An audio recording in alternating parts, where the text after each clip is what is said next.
Welcome to The Last Breakfast. Please enjoy the video. In this video, I will explain how to make ramen more delicious. First, let's focus on the broth, which is the soul of your ramen. Begin with a good quality base, whether it's store-bought or homemade. Enhance its flavor by simmering with aromatics like a few cloves of minced garlic and a 1-inch piece of grated ginger.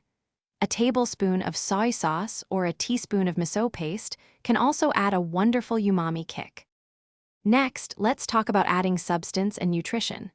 Cooked proteins like thinly sliced chicken, pork, or a perfectly soft-boiled egg are fantastic additions. For vegetables, consider a handful of fresh spinach, some sweet corn kernels, or sautéed mushrooms. These not only add vibrant colors and textures, but also make your ramen a more complete and satisfying meal. Remember to cook proteins separately.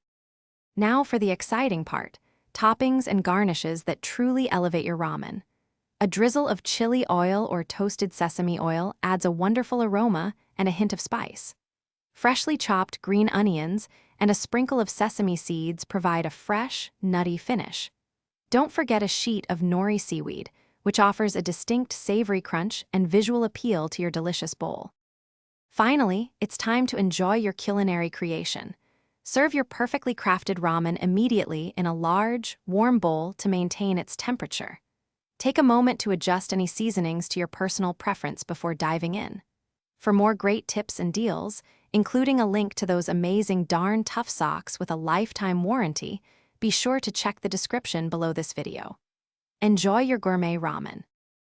Thanks for watching. If this was helpful, leave a like and consider subscribing. See you next time.